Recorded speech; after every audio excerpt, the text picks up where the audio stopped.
Ladies and gentlemen, you are all welcome to the Excellent Science Tutorial YouTube channel. If you are new to this channel, please do give us a like on this video. If you have a question concerning the class we're about to have, you can freely drop the question in the comments and then I'll give you the answer you request. And also, if you are new to the channel, you can also subscribe to the channel so that you get notified when we upload another video. So today we're going to be talking about common errors in the use of English, and this is episode 1. All right, there will be episode 2, episode 3, and you can always find them on the channel when they are uploaded. Okay, and if you are watching this late, you may want to check through the channel. Perhaps I must have uploaded it already. So let's begin. But before we begin, I need to quickly say this. If you check the comment section, you will see a link. Okay, a link. Please do well to click it at the end of this class and go take the computer-based test that has been prepared for those that watch this video. Okay, so if you click on the link, it opens up. You take a computer-based test, CBT, based on what we have done today. Okay, it's 20 questions, so just do well and take the quiz as soon as the class comes to an end. So let's begin. Common errors in use of English, episode 1. So in this class, we're going to be learning all of these things that you see here. All right, on the screen, you're going to be learning the difference between sometimes, and sometime. You learn the difference between round up versus round off versus round up. There are two round up there. One of them has hyphen, the other one does not. So there are two different words, two different meaning.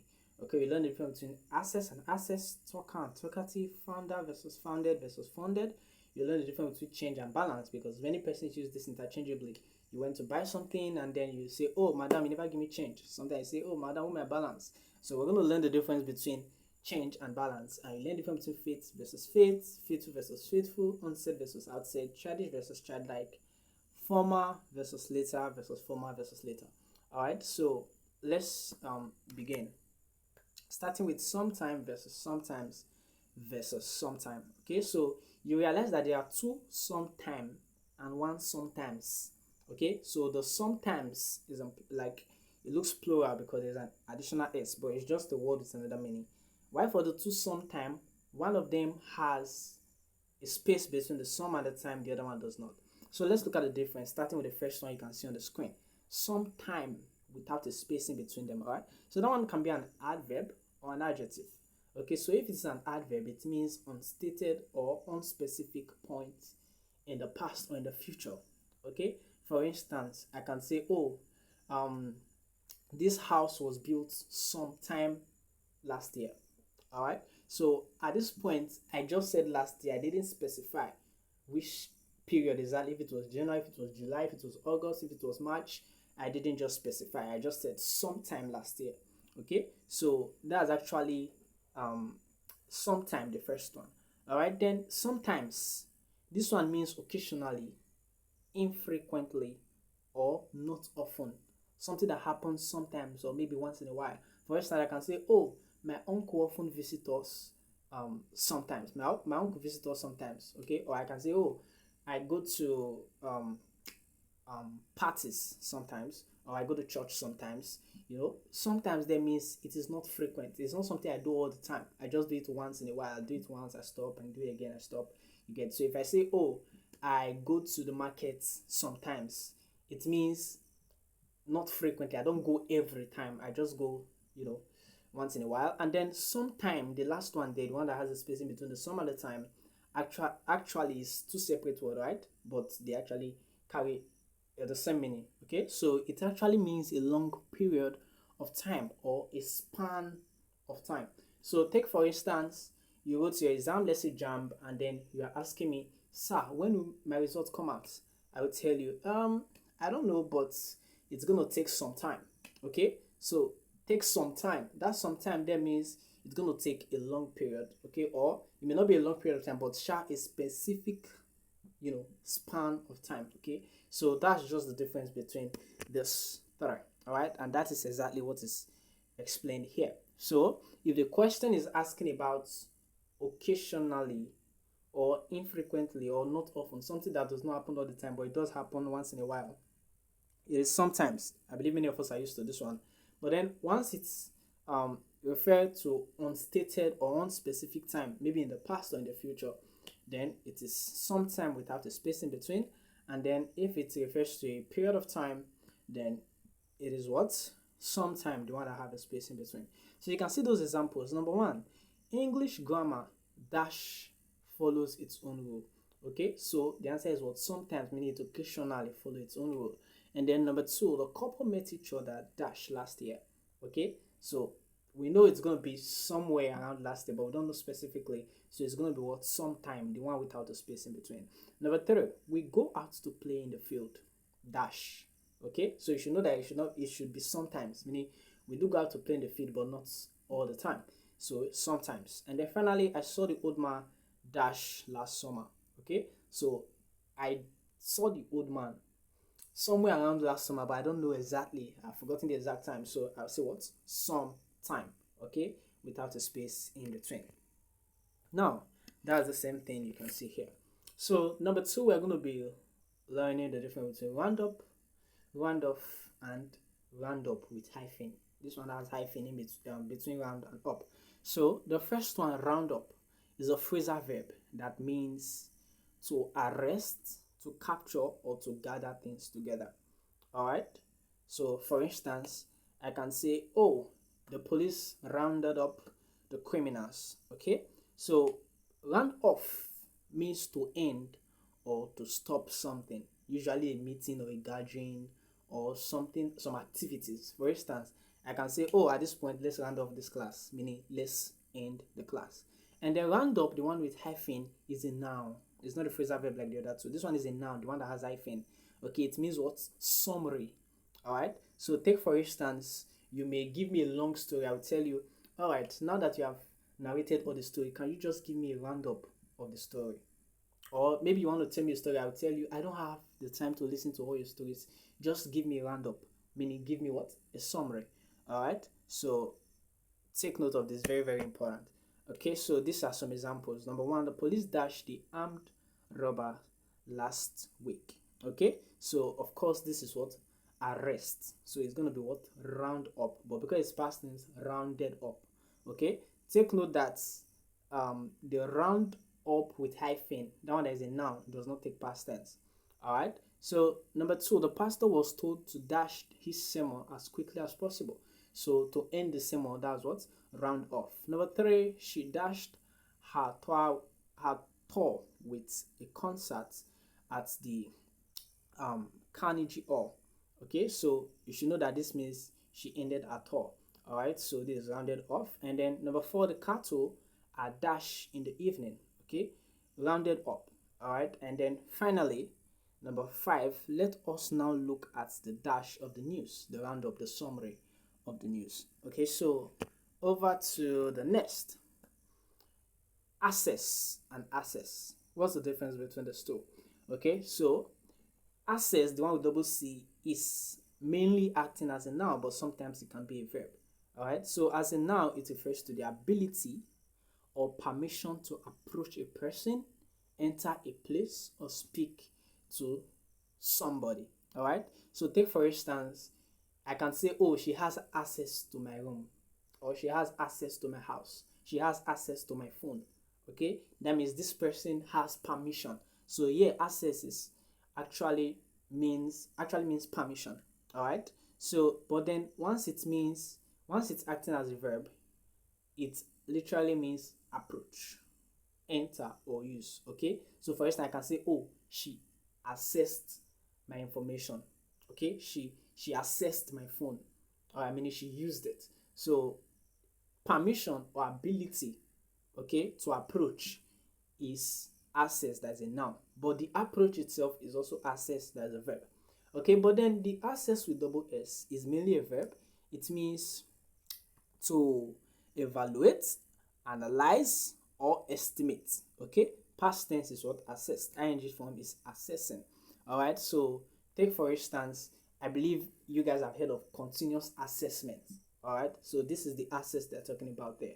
Okay, so take for instance, I can say, oh, let me assess everything you have written. Okay, let me analyze it, let me evaluate it. All right, that's the meaning of access with double S.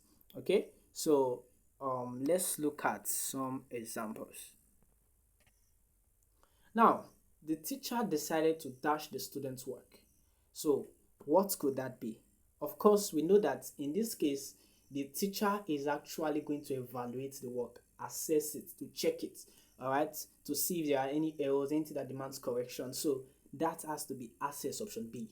Okay, number 2, Joseph was not granted dash to his father's car, meaning Joseph was not granted permission. So that should be what?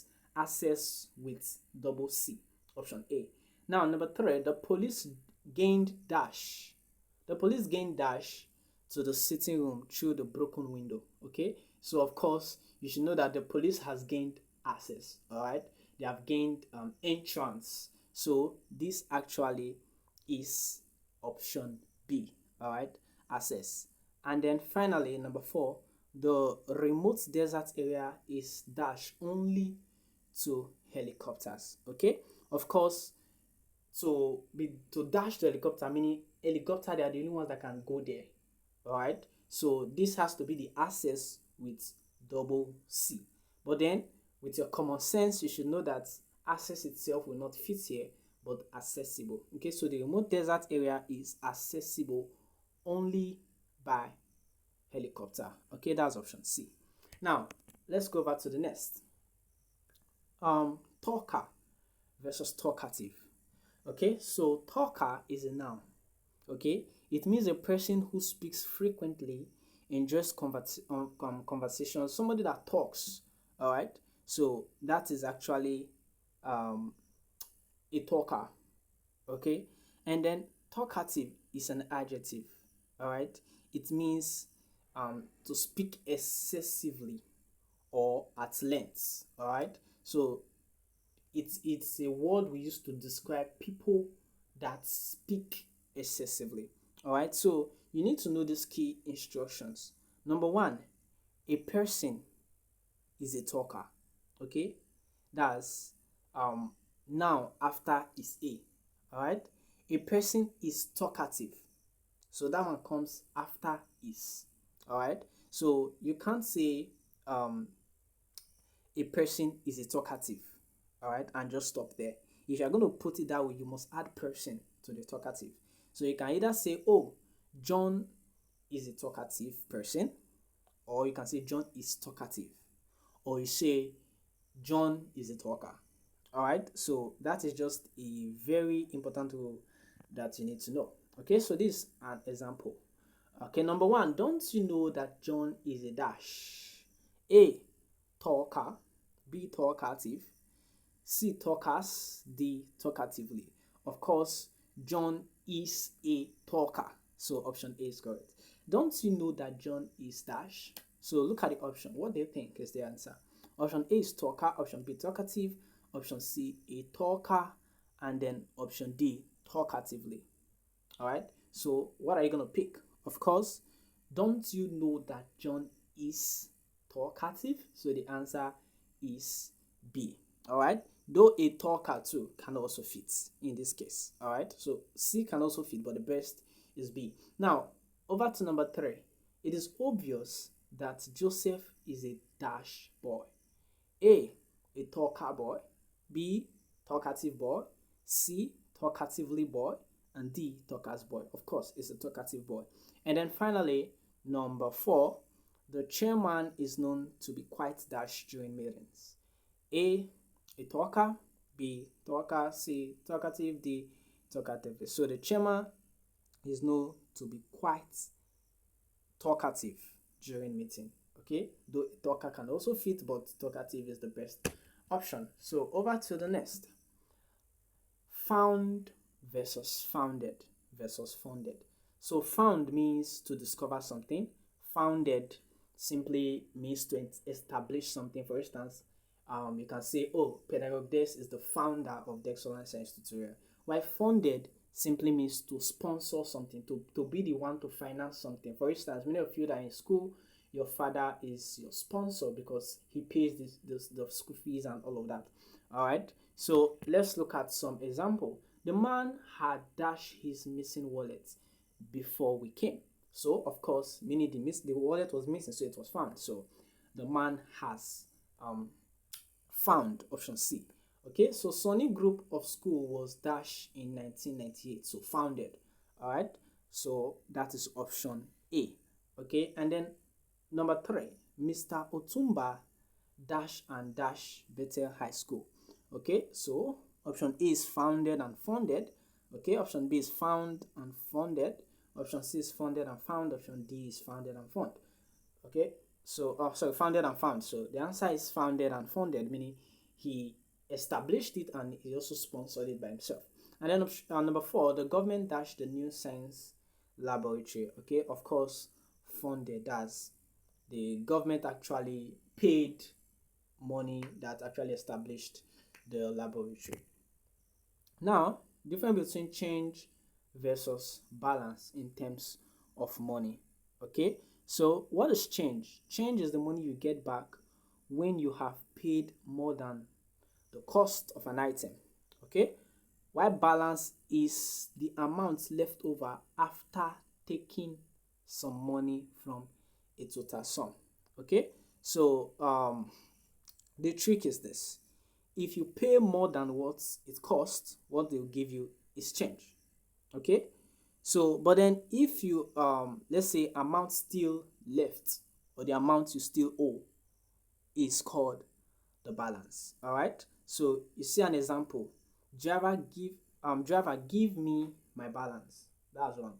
Okay, you should be driver give me my change. Why? Take for instance, you're going from point A to point B, and let's say the transport fare is supposed to be 15 naira, but then you give 100 naira and you want the driver to give you the change of 50 naira. Okay, so you actually paid more and you're expecting your the extra. Okay, so that is called what? Change. But then when you are talking about balance, it becomes a totally different case. So balance, for instance, is, let's take for instance, I have 1,000 naira in my bank account and I withdraw 700. The remaining 300 is the balance. Okay, that's why you even call it account balance. Or let's say you borrow money from someone and you have only paid a part of it, you have not paid the remaining one. That remaining one is called balance. But when it comes to you buying something, you are paying for something, you paid too much, maybe because you don't have smaller cash, you paid too much and then they have to give you the change. That one is called change. Okay, so don't mistake the two. Now, my dash is 15 naira. Can I have it, please? That's what, of course, change. Okay, my account dash is just 20,000 naira. Of course, my account balance. Even somebody that didn't go to school will know this. Now, number 3, could you give me dash for 1,000 naira notes? Meaning, could you give me change? Okay, because I'm giving you 1,000 naira and you're going to give me, because what I gave you was too much, you have to give me extra in smaller amount. Okay, so that is what? The change. Now, you have paid 3,000 naira out of 5,000 naira. The dash is 2,000 naira. The what? The balance. Now, faith versus faith. Okay, faith, the one with ch, is a noun, signifies trust or belief. Okay, meanwhile, faith, the one that ends with te, has to do with destiny. So if I have faith in someone, I'm talking about belief. I have trust in someone. But then if I'm talking about fate, faith, that one is talking about my destiny. Okay, my future. For instance, if I would tell you something like, oh, if I don't take this exam, I don't know what my fate will be. I don't know what the outcome will be. All right. So what is going to come in the future? All right. Your future, your destiny. That's what we mean by what's fate. F-A-T-E. All right. Now, faithful versus faithful. What does this to mean? Faithful, the one with th, actually means it can be a noun and an adjective. Okay, so as an adjective, it means loyal. All right, it means adhering firmly to a person or to a cause or to anything. Okay, and then as a noun, it can mean the practicing members of a religion. For instance, I can say, oh, he's a faithful Christian.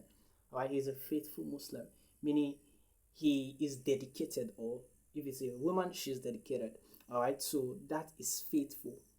But then the other one means a day, okay, when the cause or when something changes. Okay, so take for instance, I can say on that fateful day, maybe fire fell from heaven. All right, so that fateful day is the one with what te.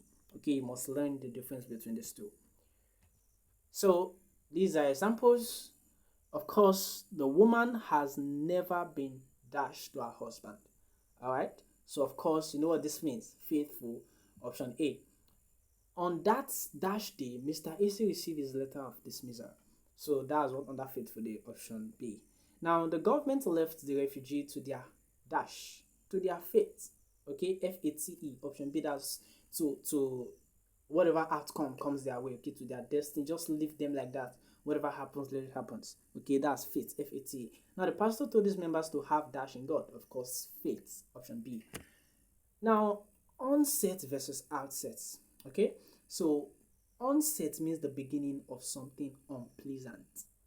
Okay, meanwhile, outset is the beginning of something pleasant.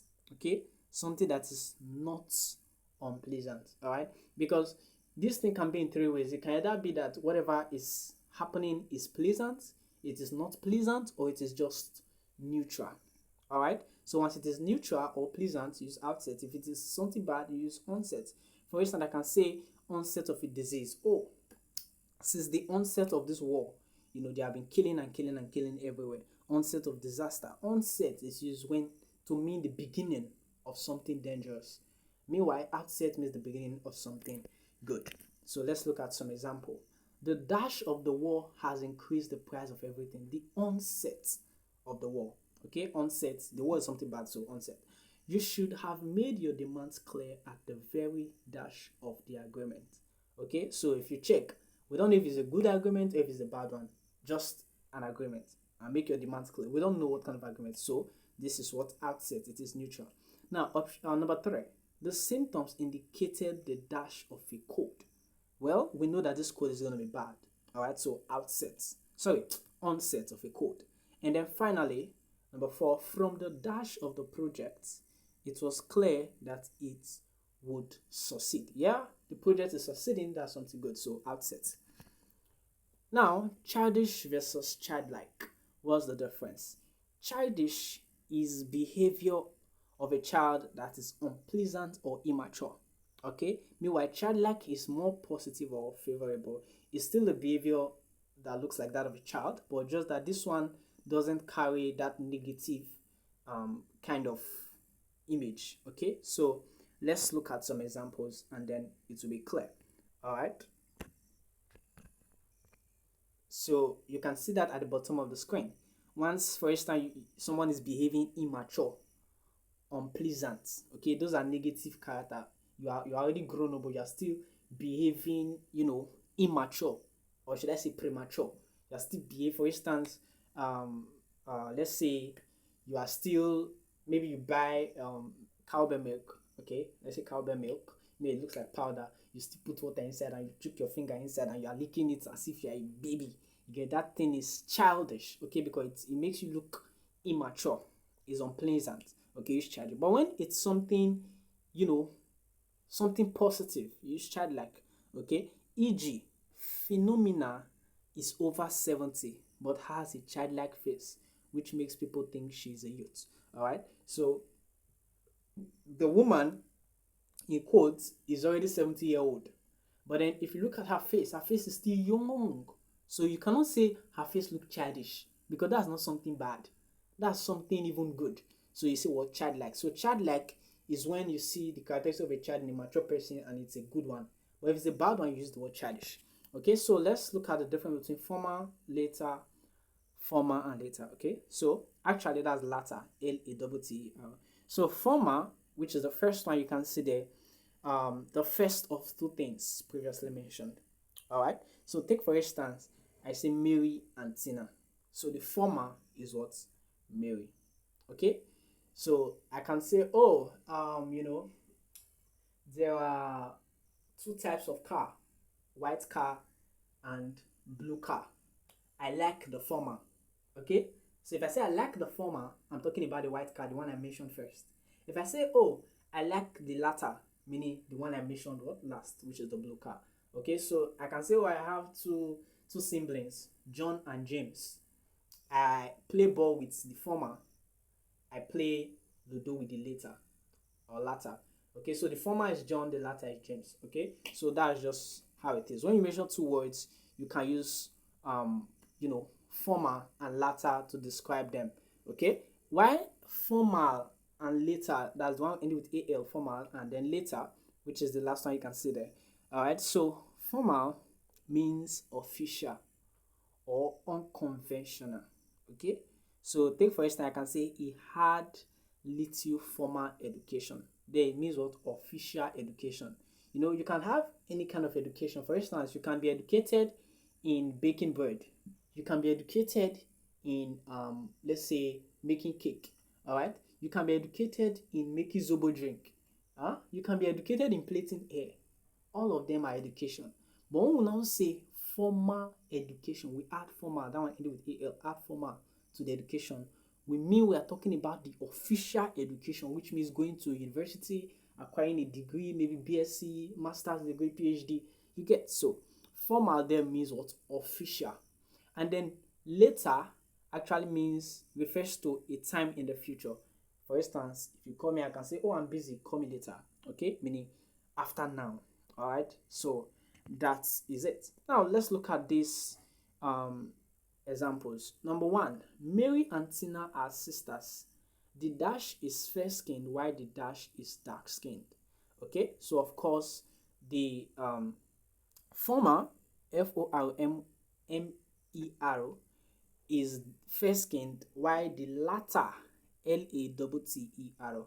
Okay, and I think that is option D. All right, now number two, I will see you dash in the day. Okay, that's what later in the day, option A. Number three, BC quarreled with me last week and she still doesn't greet me. She is rather too dash for my liking. Okay, so of course you should know that that's behaving stupidly like a child. So that's what? Childish, option A. And then finally, Phenomena is over 70 but has a dash face which makes people think she's a youth. Of course, which we just discussed a few seconds ago. So that's what childlike, option B. Alright, so there are still more. Now let's just practice this one randomly. Okay, it's almost 30 minutes. Now, the dash of the epidemic was linked to poor sanitation. So what is that supposed to be? The onset, because epidemic is something bad. All right, that's option B. Okay, now the man decided to dash the proposal before proceeding. All right, so it decided to, when we say proposal, not, it doesn't mean you are proposing to a girl that you want to marry. Proposal is an idea. Okay, take for instance, my company wants to partner with your company. I will come and propose an idea and say, oh, I have this idea, your company and my company into, and those kind of stuff. It's good. So that's the proposal. So here it has to be what? Make an assessment, okay, to go through it, to analyze it. So you are going to use the double S. So the man decided to assess the proposal, option B for number two. Now number three is such a dash that he never stops talking at party. Okay, so he's such a talker. All right, he's such a talker, and that's option B. Okay, don't say he's such a talkative unless there's a person that after it. So you can say, oh, he's such a talkative person, or he's such a talkative man, you get. But then there is no such thing there. So he's such a talker, option B. Number four, the university was dashed in 1948 by colonial administrator. So it was what? Founded. That's when it began, option C. All right, so that is all for this very class. So this is just like a quick reference summary for everything we have said so far. All right, so thank you very much for joining till the end of this 30 minutes class where we just discuss all of these things you can see on the screen. All right, so thank you very much for joining. My name is Pedagogue Dex. I'm the CEO and founder of Dex Online Science Tutorial, and I hope to see you next time in this channel for another video. Do well to subscribe, like the video, comment. If you have a question, drop it in the comment section. Do well to take the quiz pinned in the comment section, and of course enjoy yourself and do have a blessed day. All right, see you in our next class.